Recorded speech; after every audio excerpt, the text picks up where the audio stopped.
Hey, Comics Cubers. My guest today is Jules Oliveros, the comics reader. That's comics with a K, which means we're talking about comics from the Philippines. The 2025 Philippine International Comics Festival, or PICOF, is happening this weekend at the SM Mega Mall Mega Trade Hall, July 5 and 6 from 10 a.m. onwards. Come visit us. I will have a booth. And what we will do today is we will be naming comics that if you're going to the festival that you should be on the lookout for. Basically things that you should be looking to purchase because you love comics and so do we. So without further ado, Dr. Jules Oliveros, and we will see you guys this weekend at PICOF.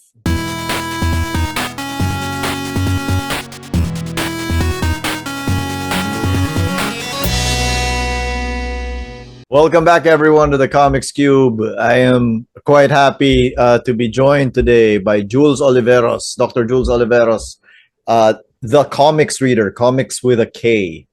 So that means Filipino comics, because I've been wanting to talk to you for a while about Pinoy comics.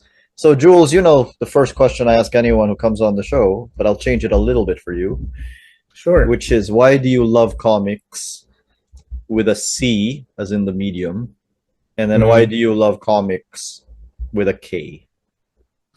wow. Okay. I wasn't expecting that, that change. So I'll try to ano ba? I'll talk about myself first. So I'm a doctor. I am a radiologist. So I look at medical images like X-ray, CT scans, ultrasound, MRI, and everything, and then I try to make a report and make so that the doctor who referred to can understand what's wrong with the patient, right? So I feel like parang may connection yun sa Yeah. love ko for comics, right? Because comics is this wonderful medium of um words and pictures, and then they are combined together, and they are created not just for the creator themselves but for an audience. So, kumbaga parang kung radiologist ka, yung ininterpret ko na art and na images, I try to put that into words and then make the audience understand, which is my patients and other doctors. The same thing that what comics does with our readers. And It's true. love ko talaga yung comics na tagal pa. So I'm really a visual person. When I was a kid, I grew up in the province, so we actually don't have much access to comic books. But what I had access to was I was fortunate enough to be a son of two doctors. So we had cable, so I had access to cartoons. I was exposed to X-Men and Batman. I knew who the X-Men are, Batman. I didn't know that they came from comic books. And then at the same time, being in the province, the reading material that comes there, hindi yung DC, hindi Marvel. It's more of Archie that you can buy from book sale. And then our funny comics and other Filipino comics that I used to rent Yes. from I Yes. used to rent it for 5 pesos from a watch repair guy who has this stall in a shop that sells Japanese surplus TVs right next to the church.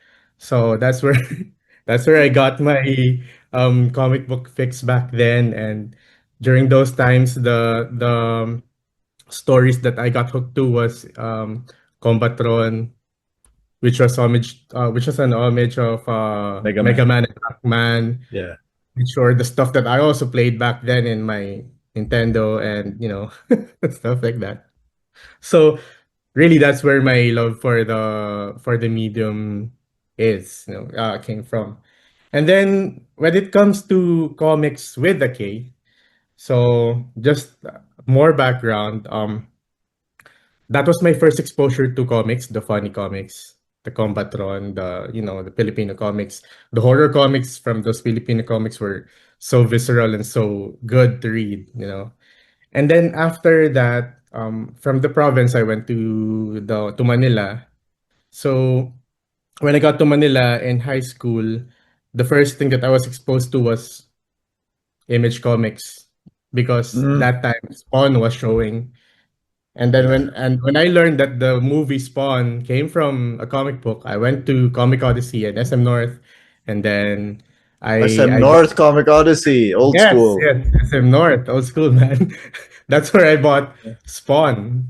Naalala ko pa yon, and then that's why I even got the one with Angela in it. That Yeah, was a great, that was a great story. I was a big Spawn fan.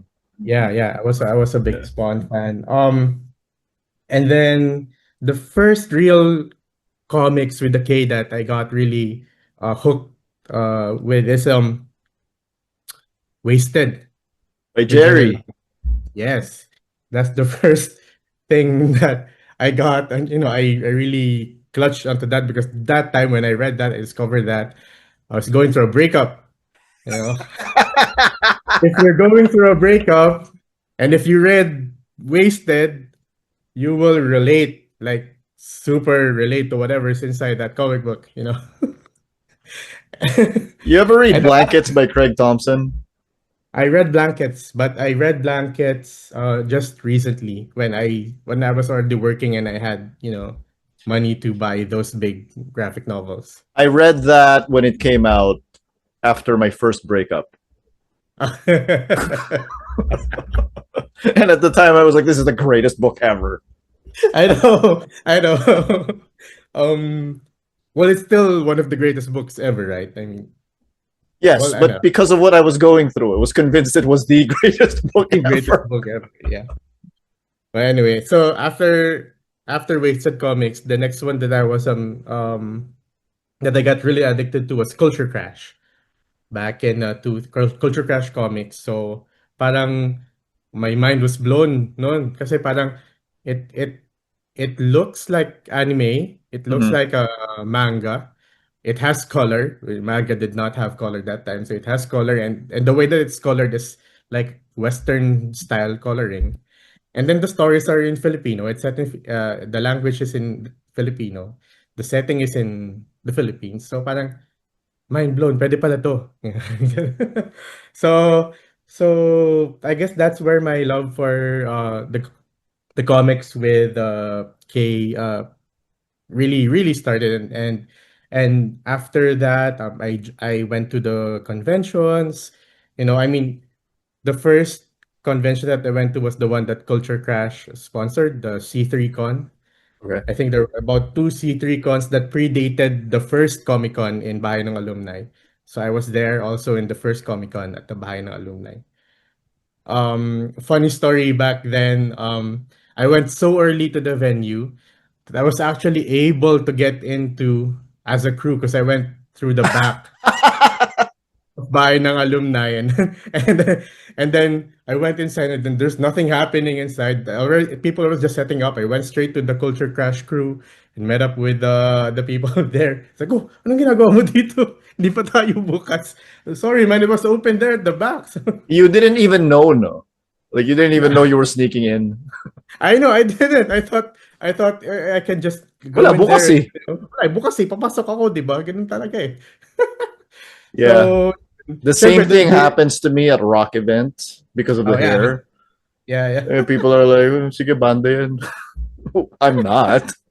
Uh, So yun, that's where I also encountered Trece and the rest is Ah. history, you know. Were you Um, there for the launch of Trece? I wasn't, I don't really know, but when the first Comic Con that I went to, they already had the three issues.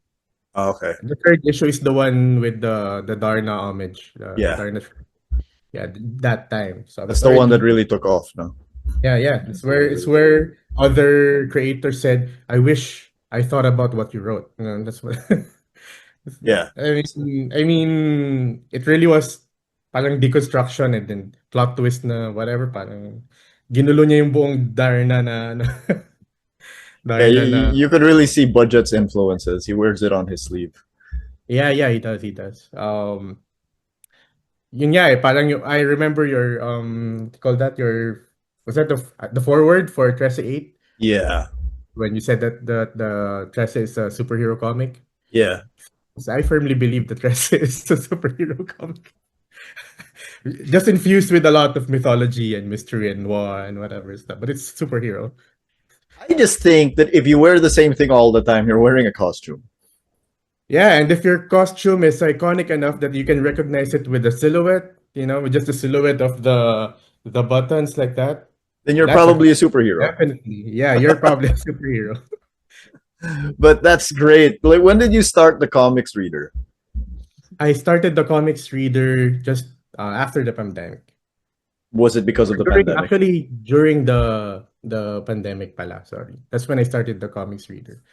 Um Very recent lang, no? Because as I said, I'm a doctor, so I had to during the time that I was studying medicine, those were the times that I wasn't been able to follow comics. I mean, that was the time before I started studying for medicine. That was when Culture Crash closed, Hmm.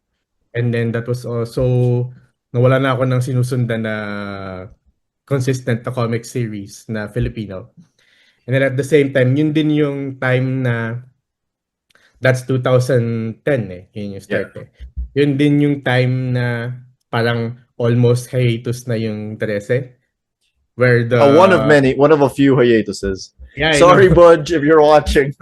Sorry, Sir Butch, where the breaks in between volumes gets longer and longer from 1 year, 6 months to 1 year to 5 years, mga ganun.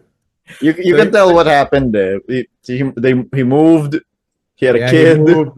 Yeah, and then Kajo also moved And to Kajal Davao. moved.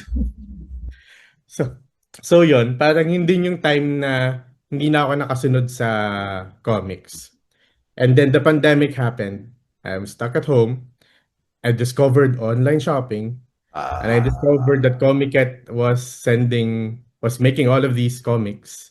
So, yun yung, kumbaga yun na yung hudyat, that was the trigger for me to get back to comics. Yeah. And that time was the time that I amassed a lot of comics from, comics creators. I think And I started knocking on to, I started, DMing Paulo and the other creators and talking to them and interacting with them like that. so. You started it. So you Comic Cat was really a game changer for you. No, you've Oh been yeah, it is. you It is. you've been watching the comic scene for a long time. How much do you think it has changed the game locally? It has changed so much because during that time, it was really hard to look for local Filipino comics. Even in the stores that mainstream Hmm. stores that sell the DC and the big two and other American comics, you really don't see Filipino comics. And the access during that time, you can only find them during conventions, Yeah. or some physical stores, maybe a national bookstore for comic uh, culture crash. But the other indie stuff, you really can't find them. And then there are usually trends in the stories back then. So back then, superhero comics were popular. So it's the 90s, right? It's the time of the belts and the buckles for during the image stuff and Yep. the big hairs or whatever. So you see the Filipino in the comics, it gets saturated with all those kinds of stories too. So basically, medyo medyo narrow yung medyo thin yung pagpipilian mo, I Yeah. guess. And the quality of the comics, hindi pa rin siya din ganun kaganda. So, some majority of the indie comics that you can buy back then were just photocopied ash cans, and some of the more printed ones are expensive, but still the printing is still not that Yeah. great. Yeah. So, I think I guess yun yung talagang nagbago when Comiket and the advent of digital printers came ngayon, and the more during the last 5 to 10 years. Kasi mas accessible na ngayon yung digital printing din, no? So, if you go to the comics conventions, back then you will never see indie comics that are hardbound and then complete colored pages, Oh glossy. Hindi yeah, mo makikita yun noon. hindi Hindi mo talaga. makikita yun. Pero ngayon kasi since it's accessible na yon, madali na siyang mapagawa. Nakikita mo na siya kahit yung mga from the indie publishers. And yung recent na trend nga na nakikita ko ngayon is more of from mainstream going indie, 'di ba? Like, Manix Abrera, who was for the longest time with Vival, Misprint. right? Or with Yeah. And then, sorry, with Visprint pala, and then ngayon indie na siya, 'di ba? Independent na siya. And yung quality ng paper, yung printing niya, maganda na rin. At the same time, yung quality ng stories, naging mas diverse na rin Yeah. ngayon. Yeah, that's what I observed from the long from that time. So generally, it's been improving, and it's also getting more expensive. We That's want probably why you gotta pay for higher production value, Doc. I know, right? That's actually one of the reasons why I wanted to start comics reader. Because when I was looking for these comic books, I didn't know what I was buying. Yes. Nobody covers them, nobody talks about them, walang news, walang nagko-cover, walang TikTok, doing TikTok reviews. So, isip ko, di ako na lang, since meron naman akong access dito, try ko na lang magbasa and then tell people what I think about it, what's good about it, what's not good about it. Kasi, syempre, you have to tell what's also not good. Alam naman puro good lang. I mean, that's my thing, no? Yeah. So, I think, that's one aspect ng mga nagre-review dito sa Pilipinas na parang they tend to puro good lang to push, just keep pushing it para mabili. Pero kasi parang I think we readers deserve more, you know. We also need to know kung ano yung maganda, kung ano yung hindi maganda, you know. And It's kami na true. bahala kung talagang gusto namin siya, susuportahan namin yan kahit pangit yan, di ba? Yun lang naman. I'm so glad you mentioned that because one Yeah. of the ways Comic Cat has changed the game is with the Philippine International Comics Festival, or PICOF, Yes. which started during the pandemic. And for the first 3 years, I think it was 3 years, 2021 to 2023, it was all online. Yeah. So we would do interviews or spotlights on different aspects of comics, and as well as some international guests. Last year was the first one that was face to face. I saw you there. Yes, We man. both walked out with gigantic bags of books. How was your experience last year? I walked out with a really bad shoulder during that day because I carried most of my books in an echo bag. That experience was so great because there were a lot of creators. Like everyone is there. Yes. All the major creators, the even the more veteran ones, they're mingling with the newer, the indie people.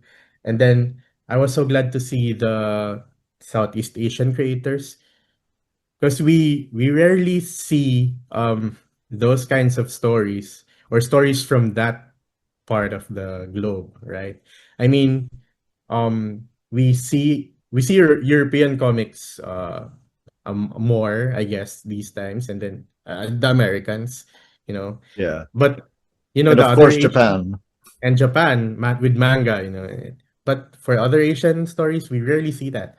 Yeah. So it was really great that they got featured there, the Southeast Asian creators. And yeah, it was overall it was so fun, and people the convention goers and majority of the and all of the creators, they really are having fun talking to each other and interacting, and it was great. It was a great experience. I'd go again. Let's go. Let's Yeah, do we're this. going. We're going on Going, July 5 and going. 6, the SM Yes, Mega yes. Mall, Mega Trade Hall. So, where Doc, I've always said last year's Peak Off was, I think, as far as the booths went, the best convention I've ever been to, because um, a lot of the time when you go to a convention, it's either it's not mostly comics, Yeah. or or if it is all comics, it's just one kind of comic, usually a superhero comic. Yeah, yeah. But last year was the first time I ever went to a comic convention where I felt like it's like a book fair except it's comics. So with the Yeah, yeah, yeah. diversity of I think I genre and agree. diversity of Yeah, creators, yeah. it was great, and I can't wait to go again. Yep. So, what we're gonna do is we're going to alternate. You're gonna pick one, and I'm gonna pick one. We're gonna tell our readers what Sure. to look out for. We're gonna tell our readers what to look out for at PICOF this year at SM Mega Mall, Mega Trade Hall, July 5 and 6. Do you want to start? So yeah, back in the during the pandemic, that's when I discovered again comics that you can easily access through online shopping and have it delivered to your doorstep. And one of the first books that I bought that time was this, Ah, Doobie Doo. Who Asks, by the comics power couple, Bambi and Roland the Magos. And um I picked to recommend this for, for people who like graphic medicine, Mm-hmm. meaning comics that are tackles with medicine and how, how it interacts with the readers and, patients and doctors, etc. And I also recommend it for YA readers, for those young adult readers. Um, yeah, I was so amazed that this kind of book exists right now. I mean, even when during the time that I bought it, because there are very few local. I don't know if even if I can identify other titles that tackle autism or those in the autism spectrum disorder. Um, I don't know if I can identify any other titles that tackle those topics. And the way they did it is also a bit different because since it's the perspective of Bambi and Olan, so the parents' perspective on trying to get going through the motions of trying to recognizing that something seems wrong, quote unquote, about your child, and then grappling with the diagnosis and going through the motions of looking for schools that would accommodate your child, Mm-hmm. and then after that, I mean, it's all in the perspective of the parent. And sometimes kasi for us doctors, lagi mong isipin, nangyari sa akin while I was reading the book, na para akong tinatry kong i-diagnose si Dubi ng Oh, really? nabasa ko siya. And then I realized it's not working for me kasi yun yung nasa isip ko. So I flipped it. I tried to look it from the perspective of the parent. And that's when I saw the beauty of the book itself. Na parang it's showing you what the parents are going through. And at the same time, I say that it's graphic medicine kasi it helps then by listing it has a list of what they call that, institutions that you can contact, or you can go Yeah. to for help regarding the if you have a child with that disorder. So aside from the story, yung artwork ni Roland Amagon, sobrang galing. Para siyang, syempre for my yung reference ko would be Culture Crash, na para siyang melding ng anime and western style comics. Only to realize na mas nauna pala sina Bambi and Roland na na doon sa ganong klaseng genre kasi they were the ones who were in charge of Questor magazine even before Culture Crash came. So parang mas veterano pa pala sila doon. So parang nandyan yung Questor and then Culture Crash came up, parang ganon. Pero Yeah. for my reference, the reference ko would be Culture Crash. So it was really nice to see na very very nice yung production nung book, nung pagkakagawa ng libro. And even the panelings, even the artwork and the panelings were so great. Um and yun, I guess yeah, that's why I recommend it. I recommend it to everyone who wants to start. Kumbaga parang it's one of my gateway recommendations Yes. for non-comics readers, Yes. to be do asks. So yon, you can buy this there. And also, there's a sequel na this coming this PICOF. Kasi tumanda na si Luby. And He's I think actually a co-writer. is now a co-writer for the book. And now, yan, bilhin din natin yung sequel.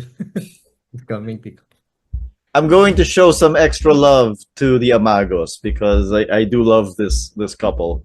And I think one of the great gateway comics of Filipino comics, especially if you're a parent, if you're young and you want to learn about your Filipino roots, or if you already know the one I'm talking about. I think so. Let's see. If you're young and you want to learn about your Filipino roots, and if you or if you're an emigrant, you're no longer living in the Philippines. The one of the great titles is Cautionary Tales of a Filipino Childhood. Yes, man. This one. Ah, it was really predictable. Yeah.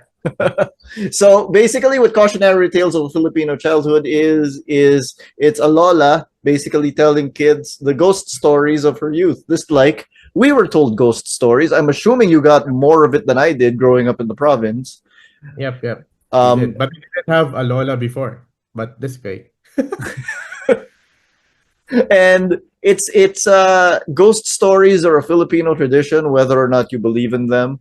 Living in the Philippines is weird because yes, simultaneously I can believe in science and ghosts. Okay, so but Cautionary Tales from a Filipino Childhood is not a scary book. Importantly, it is very, very much meant for a younger audience, to be safe about it. There are Filipino horror comics, and I'm sure we will be naming some of them. But to get to that gateway, the Amagos did Cautionary Tales from a Filipino Childhood, and I would greatly recommend it to anybody who just wants to get in touch with the roots or who have kids, because most likely you're not telling your kids ghost stories now. They're probably playing Roblox. So yeah, go pick that up. Just but buy all of the books from the Amagos. They're great. Yeah.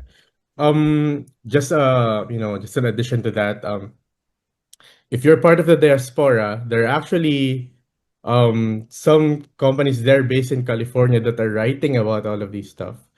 The one in Diwata Comics and the one that creates the Mask of Halia, I Yeah, think. Cuento Comics. Cuento Comics. Yeah. So those guys are writing about these kinds of stories that the Magus wrote, but from the perspective of the diaspora, which is quite interesting. Very interesting. I mean, how can you be afraid of a manananggal when you're in the Americas, right? I mean, I don't know. So parang very very interesting for me yung ganong point of view. So I mean, it's a nice read also if you're in the States and you can access them. Just visit their websites or something. Your next one. Oh yeah, this one is a Oh, Oh man, written by Russell Molina and Ace Enriquez. A book which recently won the National Book Award for Filipino. yes. Yeah. So ang ganda nung nasa likod nito, sa panahong naging halimaw ang mga tao, isang halimaw ang naging tao. So during the time when people are monsters, one monster became human. So I mean, Josefina, what can I say about this? I was in a beach when I read this first. And then I was like super blown away. I couldn't stop thinking and talking about it to my wife before because it's so well written. So good. So it's so good. So it's about should I spoil it? Go ahead. Go All right, ahead. so it's about It's the uh premise. You can't. It's not a I spoiler if know. it's I the mean, it's premise. so hard not to spoil because it's really the premise. So yeah, Josefina is a manananggal, one of the creatures from Filipino folklore, and the setting is World War II during the Japanese occupation of the Philippines. And Josefina finds abandoned child. And then what's curious about that story was that while the Japanese are considered the Japanese soldiers back then were considered the monsters in the story, and even the revolutionaries fighting the Japanese were also doing some hideous and monstrous acts. Here we have Josefina, who was a manananggal, who then became human to take care of the kid. So that's the whole premise of it without spoiling more. And the way it's told, it was so amazing because I was the way Russell Molina wrote the story was that it was almost wordless, right? I mean, Yes. there was only like two or three sentences or phrases to start the whole thing, to open the book, and then you get pages and pages of just artwork from Ace Enriquez. And then the art was so visceral, especially the transformation when Josefina first transformed from Manananggal going to human, and then you can see how Ace rendered the facial expressions, the way the body of Josefina was twisted and malformed before it became human. I mean, you can feel that, and it elicits an reaction while you're reading it because it's so visceral to look at. And then it's funny also because it's most of these are wordless, right? And then I remember from one of the interviews you had with Sir Ian, I think, Yeah, yeah. that yeah, that Russell writes his script like prose, right? Yes. So imagine if it's wordless like this, but imagine how I wanted to see what the script was. Because I'm pretty sure that this written in prose would be so beautiful, and and Uh, so descriptive and so detailed, in order for him to elicit that kind of artistic skill from from Ace. Ace. Yeah. I Yeah. mean, Supposedly, Russell scripts are a real pleasure to read. yeah, yeah. I wish Anino would release like a deluxe edition with the script to page script to page pages there as bonus editions, or even the renderings of the sketches, particularly the chapter breaks with the Japanese propaganda posters. Yes. Like those were really great to look at, you know. Dude, at one point, I was looking at Russell's bibliography, Hmm. like all of the comics he's written, and then I said, "Wait, I have all of these. Oh yeah. Am I a Russell Molina fan? I think you are, man. I guess I am. With I must be." 1201 and with 66. But I think that if I had to pick a best Russell Molina work, I would agree. I would say it is Josefina. It strikes me on a different level than the others. I think it might also be Ace's best work that I have seen. And that's not to take Yeah, away from their later collaboration, which is Lunatics. I do think Lunatics. Josefina's great. And Mm-mm. Josefina is going to be made into a movie. I know. I knew it when I was hoping it would be turned into a movie because it's like it feels like it feels like there's a potential for it to transfer to the other medium with, and be a better thing, And I more mean, people are going to more be people are exposed to it. yes, yes, yes. Hopefully, with the movie coming out, more people would buy the comic book. I'm going to name another horror comic, which Sure. is also a National Book Awardee. And it is called Sawala, Nothing Ah, to Lose. Ren. And one of the reasons for this is because legitimately, I think Ren Galeno is one of the greatest cartoonists in recent memory. She's I would have to agree. I would have to agree. she's so incredibly talented. Um, and the story that she creates in Sawala, Nothing to Lose, which is about I don't even know how to say this. It is about a demon rooster, which sounds ridiculous when you say it, but it is so much more than that. It is about the human condition.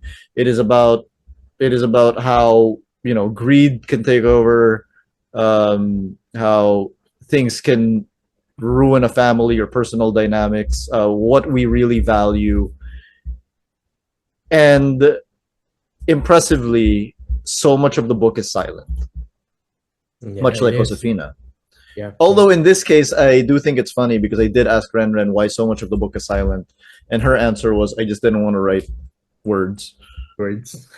so How do you? so it's a different reason for being silent than Russell's. Mm. But it both are National Book Awardees, and Sawala, Nothing to Lose has been translated into 6 different languages. I believe, I could be wrong, you might know this better than me. I believe that Ren Ren is the most translated Filipino comic era of the 21st century. I think she is, and I think Randy Valiente follows her with her with his Sending Killing and No Man Manila. I think I don't know. And that's Sawala, Nothing to Lose. Ren Ren is gonna be there at PICOF. That's a testament to her skill because she has only been doing comics for a short time. I mean, she started with what the first one, the one that she released in Davao in 2019, the two Yeah, lines, that the first one, to, and to, then you to have say what that means is a spoiler. I know. Okay. And then she got included in the 10 Years to Save the World anthology. And then she became a finalist for the Pulitzer afterwards with Searching for Mara. And then a National Book Awardee from and then translated to 6 languages. Ren Ren could retire right now and she'd still be one of the most accomplished comiqueros ever. I know nowhere to go but but But up. She further still has up, so much more potential, man. She can no, go. She's so great. no, this is how great she is. If you take a look at 10 Years to Save the World, Mm. if you look at the contributors to 10 Years to Save the World, you have Budget and Kajo from Ganyan Trece. ka, You have Manix is a whole other level Manic of is a rock talent. star. He's like the rock star of the comic eras with the long Yeah, lines in conventions. Kevin Eric Raimundo, Tarantadong Kalbo, who is also a rock star, Mm, and Dead Balagtas, who is also a rock star. a rock star. And then the last one is Ren Ren Galeno. So she's on that level. That's what that Yeah, says. yeah. It's crazy. She's Yeah, so good. she will be there at PICOF.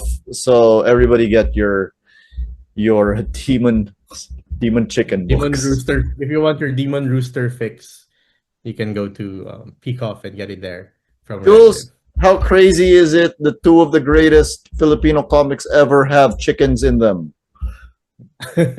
I don't know, man. It's super crazy. We're talking about Elmer, right? Of course, we're talking about Elmer. Elmer from Cherry Alangilan. The late Cherry Alangilan, man. Anyway, Yeah. should I go You next? go, yeah. Sure. All right. So my next recommendation is for those people right now who are K-drama fans, and those who like medical drama also. And this one is Duty Ka Ba by Tepay Pascual. So again, I relate this very much on a personal level because I'm a doctor, and the way that Tepay tells the story of this group of emergency medical personnel from a fictional ER hospital is almost super accurate to what's happening in the hospitals from my perspective as a doctor. Of course, there are some exaggerations, but most of those are just there for I mean, if you watch medical dramas and K dramas, I mean, a lot of those are exaggerated, and that's why I recommend this to K drama fans. Is actually um it's actually because it reads like an actual TV show. Why do I say that? The best way to read Jutica Ba is actually on your phone. Open up Really? Instagram, open up Spotify, play the playlist that Tepay Pascual is telling you to, is recommending that you play while you swipe your the images, the panels, left to right. And then it's weird kasi 'di ba when the format when you read it on your phone, it's square, 'di ba? Yeah, The panels are square because Instagram or Facebook shows square pictures, right? So when you swipe it like that, it's like para kang nagbabasa ng film reel. You get it? I get it. So you get it. So it's actually if you do it fast enough, para kang tumitingin ng sa TV eh. So parang for me, parang yun yung nakukuha ko eh when I read it on my phone, when Facebook. Sabi ko, ang galing naman ito, para ka nagbabasa ng storyboards. Pero it's not storyboards kasi syempre, it's complete with the dialogues and the panels. And the way Tepay does some of the panels, minsan magkakaroon siya ng opening, cold open na yung harap lang ng hospital just to set the setting. And then the next panel would be focused on some other object and then going focus on the characters, etc. So para ka talagang nanonood ng medical drama. Yun yung dating niya sa akin. And actually when Duty Ka Ba started way back, it actually reads more like a comic strip. Okay. Kasi 'di ba it merong setup, merong body, merong punch, may body ng joke, merong punchline. Kaya lang nung parang nagkaroon ng switch eh when the pandemic came tapos nag-focus na yung kwento kay Melba who is the patient, the cardio patient. And then Doc L who is the cardiologist. Patient siya si Melba. And then parang may something na nabubuo sa kanila sa story nila. Yun yung time na parang one story arc of Duty Kabab became so long, like 40 panels, Yeah. 80 panels, something like that. I mean, it reached the limits of Facebook and Instagram actually sa sobrang dami ng panels. And yun din yung mga time na parang pag binabasa mo siya sa ano, para ka na nanonood talaga ng K-drama. And dagdag mo pa yung music, put in some romance or some love song there in the background, some Fair Ben and Benz and Marilag, by Jonella or something like that, and read the comic book, and the whole effect is there. You can really kumbaga parang gateway din siya na comic book eh. I mean, I know a lot of doctors who read this na hindi naman nagbabasa ng comics at all. I know a lot of other people who read Chuti Kabayan follows it on social media and they don't really read comic books. So the next step is, oh, really? It's available in the comic book format. Maybe you can try reading it here. Parang ganyan. So yeah, for everyone who likes some well-researched medical drama, who likes K-drama, who likes your stories that tugs at your hearts and could make you cry on cue with flip of a panel, then go buy Jutika Ba and read it. There's already 4 or 5 volumes at this time.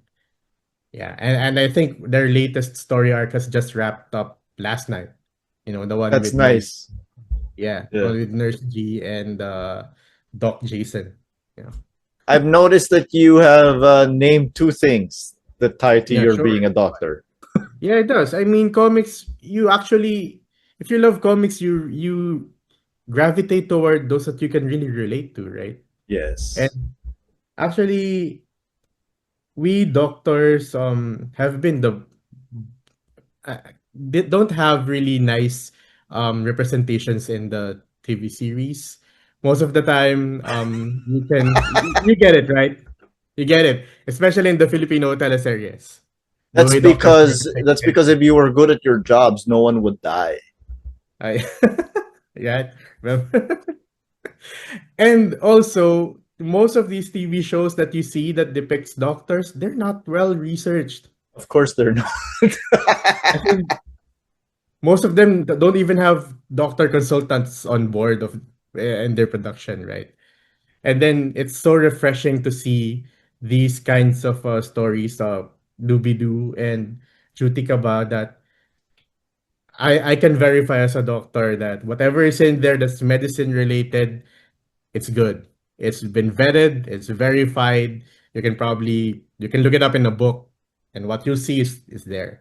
You know that I have a cameo in Chutikaba. I did not know that. I'm a radiologist in that hospital, and I got featured in one story arc. And Are you when named? Are you named? I don't remember. I think I was um when Tepai was writing that arc, she consulted me on Yeah. the images that she's gonna draw. Well, if it's accurate. So we had a quick back and forth on what the kidney looks like on an ultrasound or on a CT scan. What would the hematoma on the kidney look like on that image? And yeah, that's how deep Tepay does her research on on the stuff that she does on the comic book. That's And good. Yeah, that's a yeah, good. That's good. I'm glad that she is deep into that research because, like you said, in the mm. mainstream, Man, in the mainstream, no, I'm you guys are not well researched, yes, unfortunately. we are not well researched. Yep. I'm sure there's I'm sure there's people going to PICOF for the first time, not having read a comic book in a long time, Mm-hmm. thinking that thinking that they wish there were Filipino superheroes. Yeah. And if you don't believe Alexandra Trece is a superhero, then you have to look for alternatives. And in the absence of our classic superheroes having comics, although you will be able to see the Ravelos exhibit for the 75th anniversary of Darna, among many other things. It's called the Golden Age of Comics. If you want to look at a more modern take on a superhero, I have to give a shout out to my friend JV Tanwatko and his artist Jim Jimenez for their book Third World Power. Oh man, So was Third so World great. Third World Power, very simply, is a street kid from the Philippines, gets superpowers, and he is the only one in the world with superpowers. And as you can imagine, this causes problems. The It thing that I does. find funniest about Third World Power is that his powers are color coded based on his emotions. Yeah, it is. Mm. And this comic came out in 2022 when the color pink The pink movement is well, it's on its way. was well on its way, but he scripted this well before that.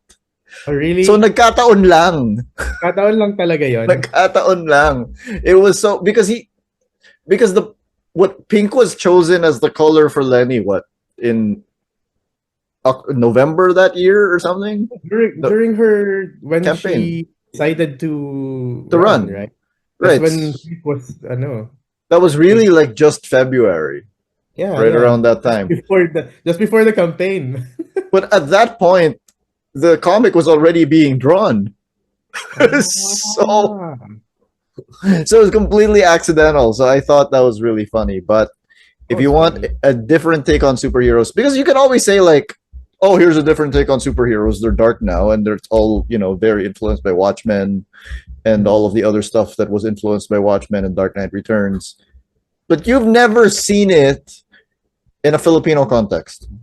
that's true. Yeah.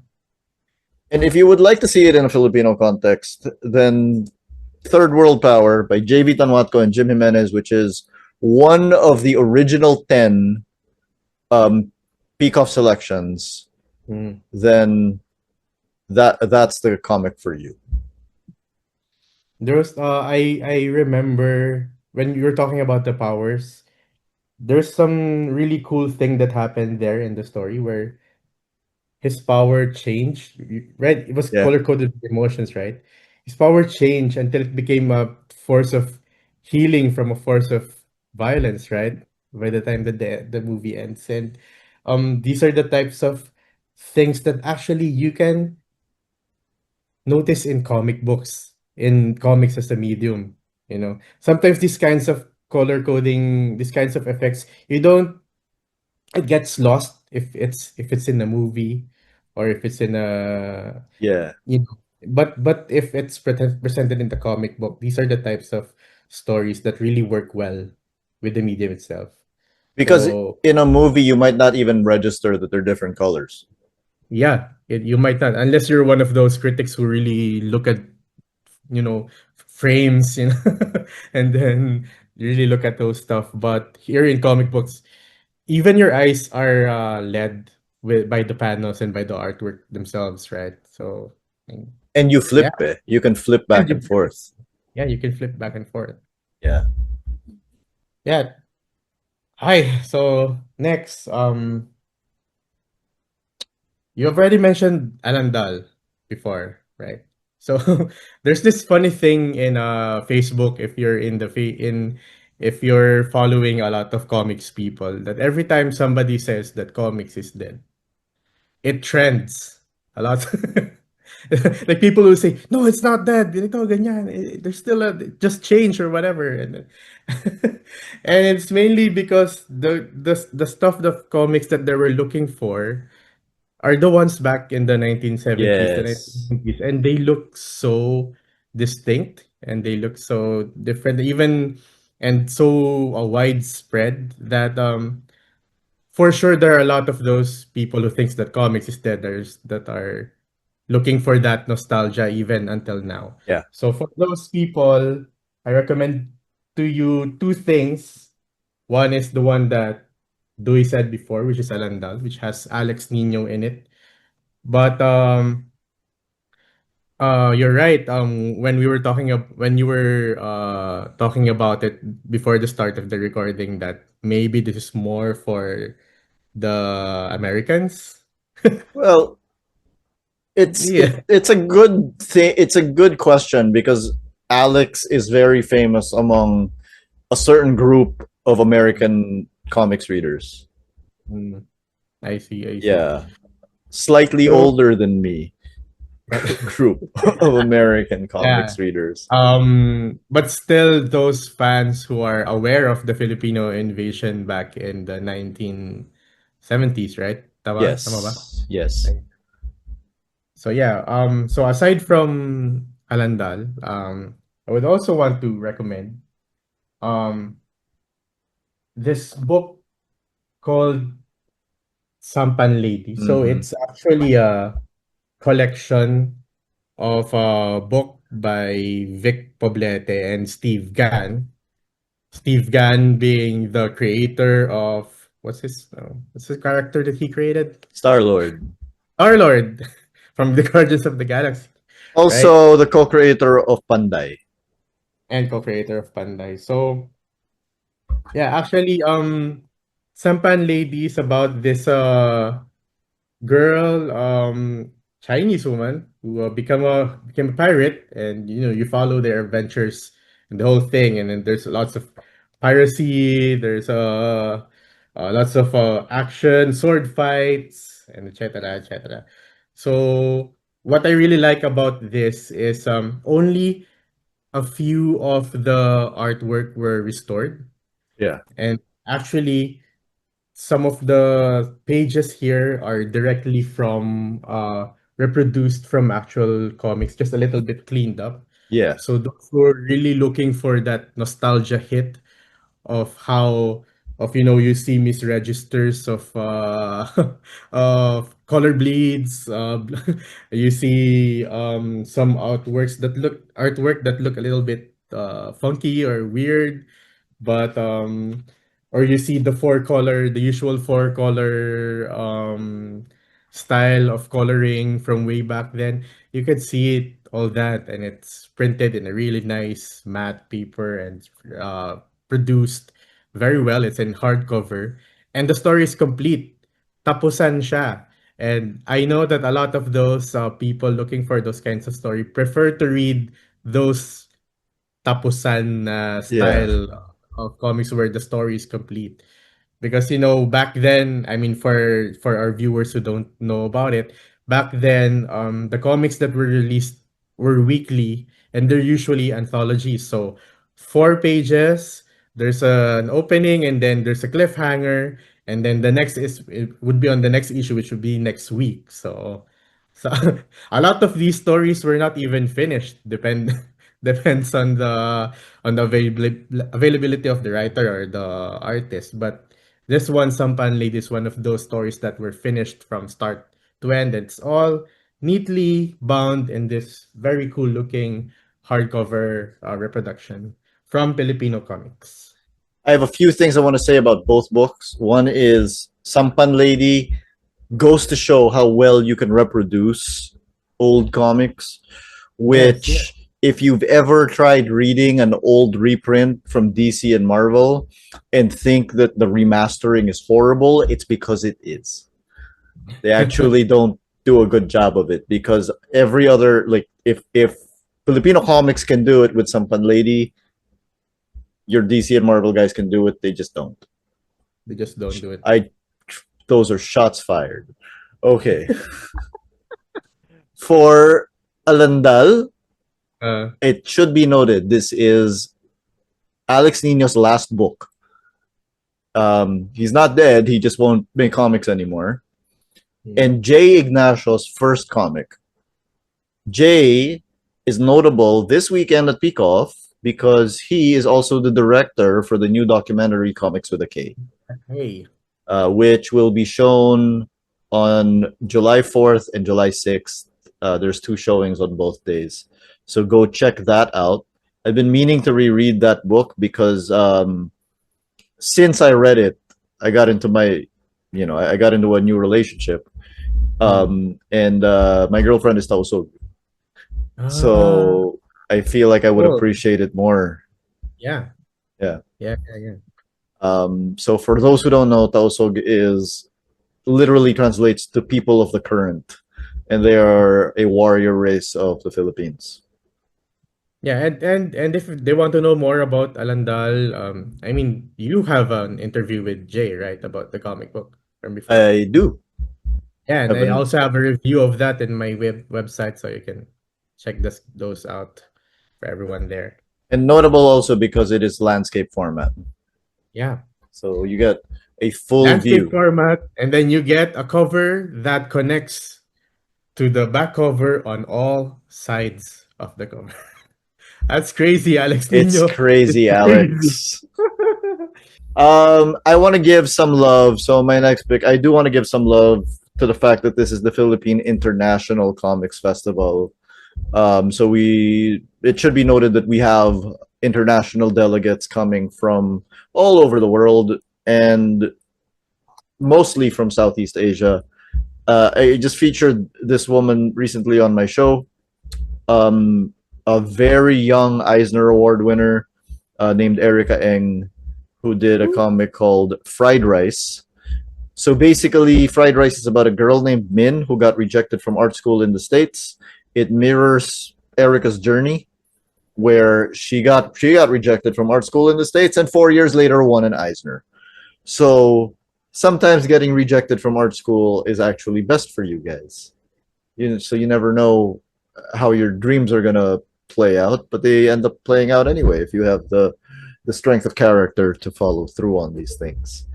So I really like Fried Rice because we were talking earlier about comics like Blanket, and just more personal type comics like Juti Kaba, for example. And I think that something like Fried Rice shows one of the things that comics can do best. Because I don't know if you agree with me on this, Doc. I think comics do auto bios best more than any other medium. And which is not to say that Fried Rice is an autobiography, but because a lot of it is based on Erica's real life. I think that there's something about the personal nature of it, the fact that the drawings seem a little disconnected, kind of like how memory is disconnected, and a little ephemeral, and then the palette. It's not like in a movie or a TV show where it's a little more seamless. So I think that it is unique to comics. This kind of reflective nature. I think I would have to agree with that. I mean, comics can actually show a different perspective, right? I mean, not just it's an autobio, but you can show some comic books will show perspectives from other people are surrounding that person writing the autobiography, and the images can be, you're right, they can be disconnected from memory, right? Mhm. Um, yeah, I would have to agree with whatever you said. With all the things you said. I know you have a couple more picks, so Yeah. Wait. Okay. Sige. This was announced just recently, and I really want to just recommend people to buy this again if you haven't read it for the longest time. Wasted is coming out again this coming PICOF, a new edition. I think the fourth edition or printing of Wasted. It's by the late Jerry Alangilan. It's about a guy went through a breakup and went on a rampage. There's a lot of uh, there's a lot of violence there, and some scenes you might be a little bit cancelable in our today, but actually I actually recommend these to those angry people who are looking for an outlet to release your rage without hurting someone. But I also want to recommend this to people who are undergoing a breakup and those people who fell in love, you know. Because actually if you remove all of those violence and just try to gloss over them, one of the great things about Wasted are those monologues about love, the sappy long monologues by the main character about how love is this and how love is that and how love just can't be thrown away or whatever. I mean, those are, if you're going through a breakup, they're like the best thing to read. I mean, I mean, you can relate on so many levels, and then you can just put your rage into reading all of those, and then after that, you'll feel relieved. Actually, that's what I still remember that. I felt so much relieved about it, and I even talked to a friend back then of how the comic helped me, move on from whatever I was feeling that time. But at the same time, you can this is one of Jerry's earliest works. mhm. So you can, if you known him from Elmer, you can already see some of that brilliance and how he does his backgrounds, the way how realistic looking the architectural stuff there and the back, how detailed his pencils are. You can already see them in Wasted. And if you buy Elmer and read that, and then you can, that's when the whole genius of Jerry Alangilan will hit you, and just bow in his greatness. Jerry was for American comics fans, he was probably best known as the primary anchor for Lionel Francis Yu. Yeah, Uh, yeah. but for Filipinos, um, Jerry was the comicero, He and is. he's the The one with reason. the hey baby smile. The one with the "Hey baby" smile. He's the reason that we recognize Francisco Coching as a national artist, or one of the reasons. And he is also the founder. of the Comicero Museum in San Pablo, Laguna, which is an excellent place to go to if you're ever down south that way. Yes, Medyo yes. malayo lang nga. Mm. Medyo. Okay. Um, there. This is for your YA audience and also for kids. I just want to say there's a woman named Tori Tadyar, and she has a comic called Twinkle Twinkle, which is about a couple of kids and their older sister who is a singer.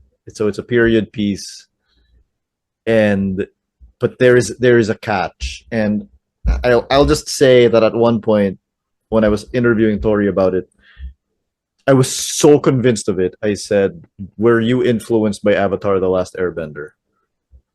Was she? No. And she had never seen it.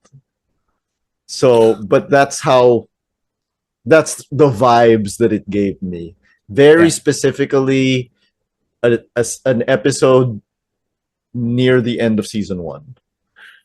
So to say anything else would be a spoiler, but it is about the fact that that these kids can catch stars, Yeah. um, and Tori just does amazing, beautiful work. So when I was reading it for the first time, and I think this is very fitting, when I was reading it for the first time, it reminded me of a video game called Kingdom Hearts. Yeah, Which I've played that.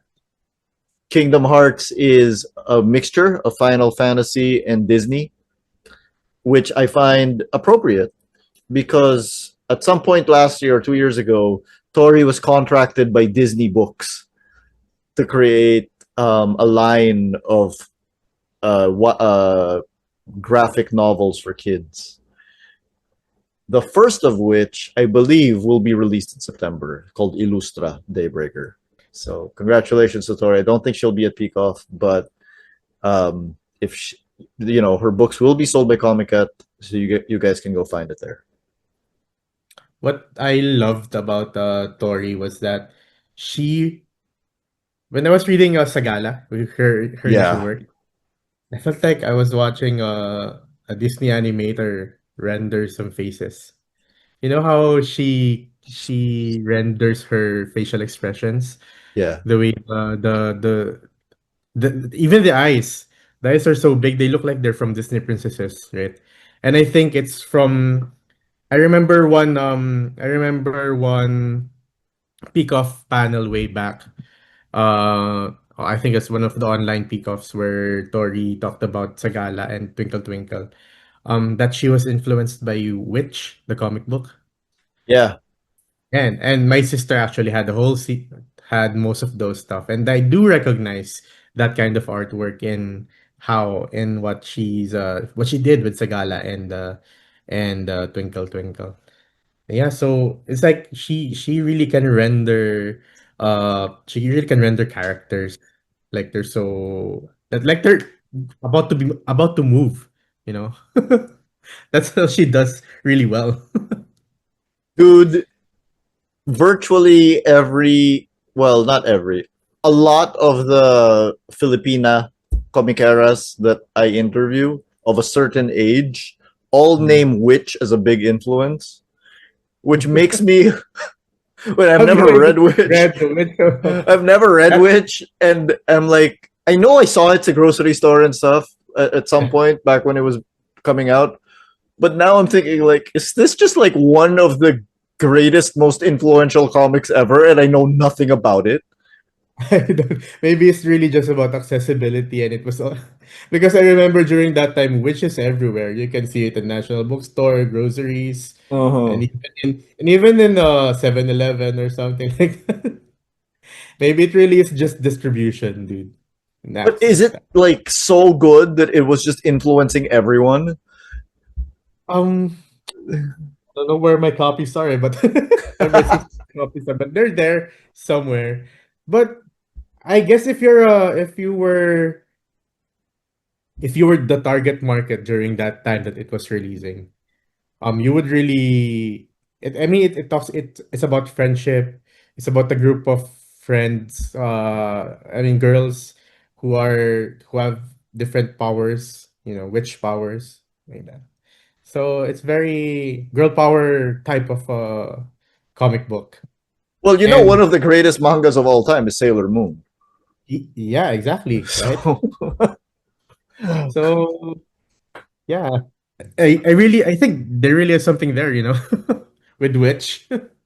I mean, my sister loved it, so I think she's the same age as Story was when that was coming out. So I'll just say my honorable mentions. so yeah, Because I've been recommending books that have been released quite a few more.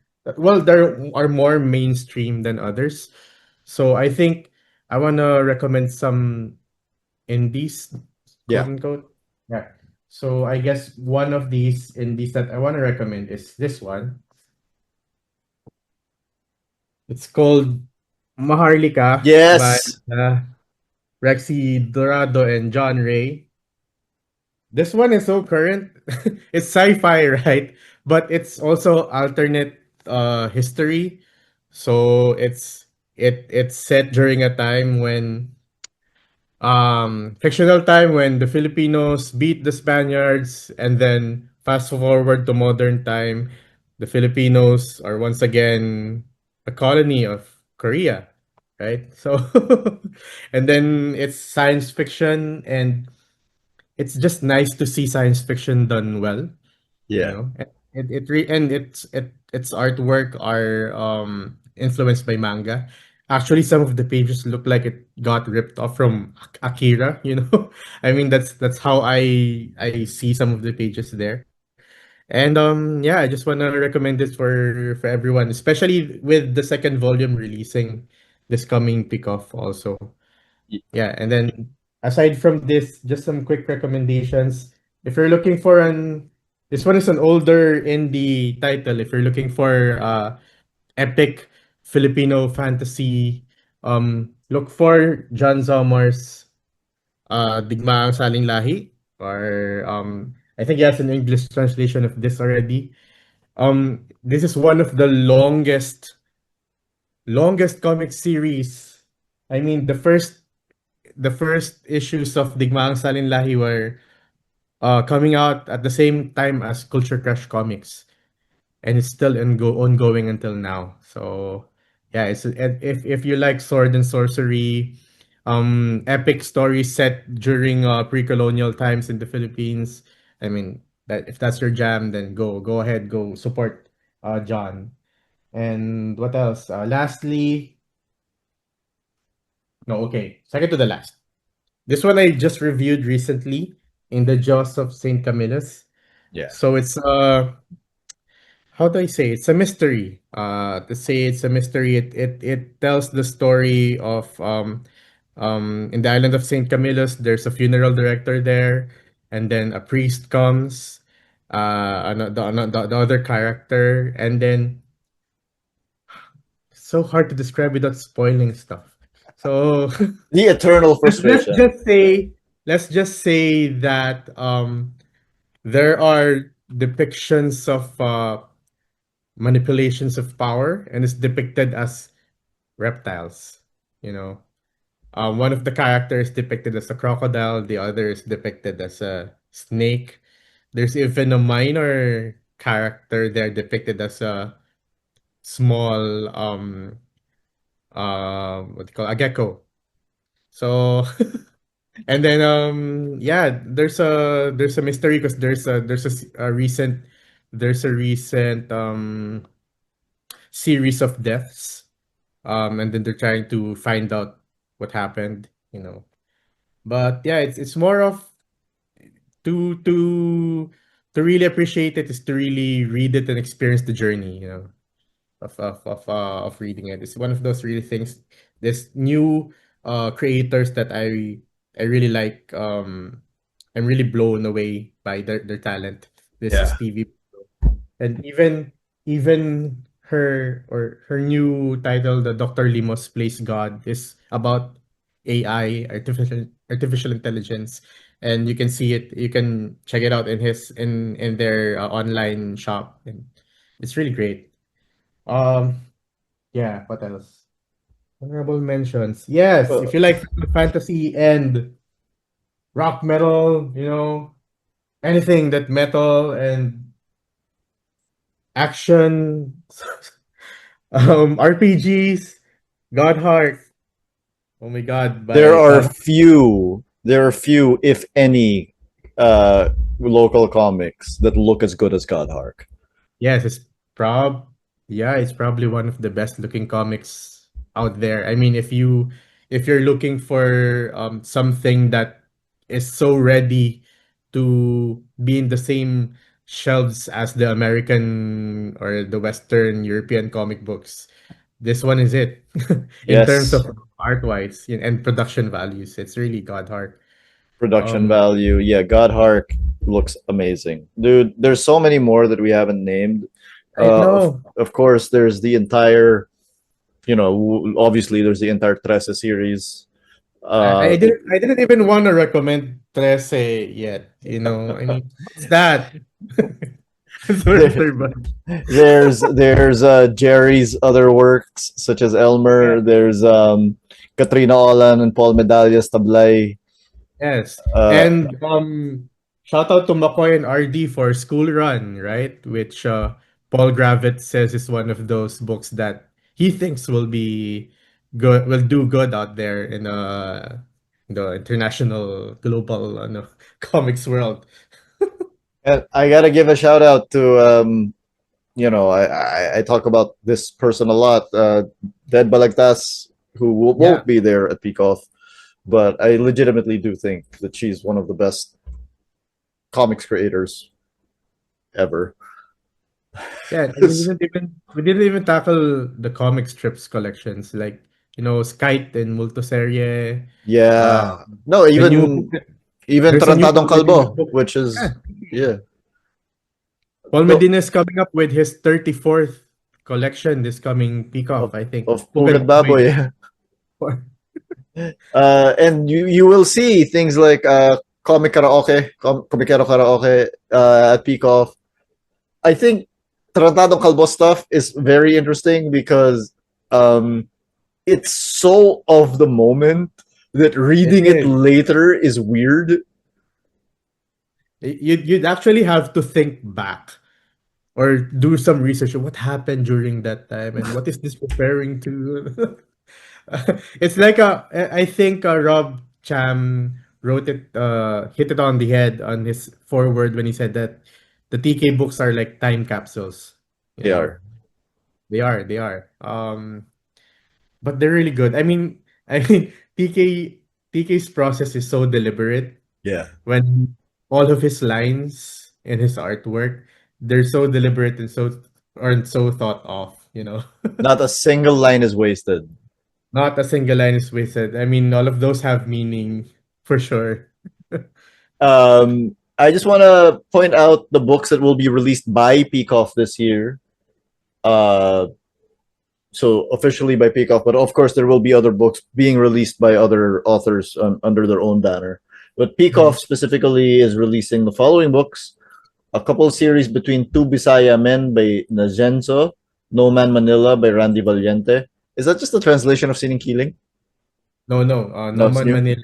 The translation of Wala ng Tao sa Maynila. Ah, okay. It was a long running. It was a series that came that was printed in the pages of Liwayway magazine, I think.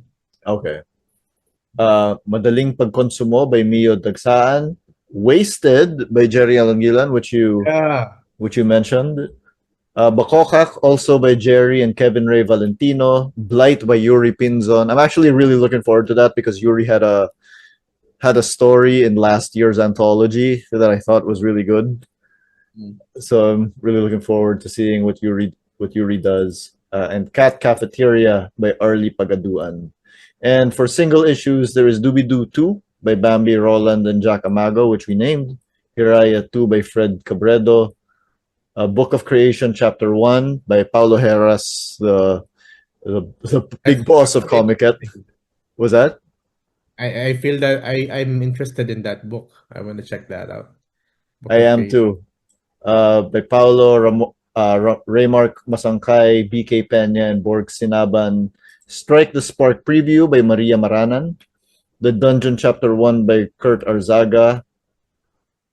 Aaron Gabao. I don't know if that's, I guess there's no title yet. And Butiking Pasay by Wincy Ong.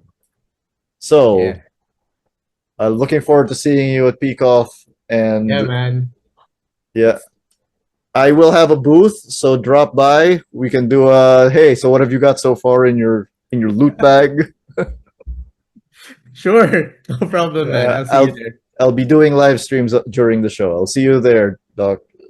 Right. Thank you for joining the Comics Cube. Yes, please follow my page, The Comics Reader, in Facebook and Instagram. Bye. That's Comics with a K. Yes, Comics with K. Oh, there's some, I forgot to tell you about this. Um, Comics in Poland are also comics with a K, dude. Yeah, You know that? I think so was in Russia, but Yeah, because I only discovered that when I was doing I was doing some hashtags of yeah. comics with K, and then when I look at the comics, like why are there so many foreign posts that comes up when you search for this hashtag? And then I realized no, it's not Filipino pala. Well, it's not just Filipino. I mean, maybe we should Not come just up with a better Filipino. word for it. But Yeah. see you, Anyway, see you, Doc. I'll yeah, see you at Peacock, and we will yeah, see all of you at Peacock as well. right. See you at Peak Off, guys. Yeah.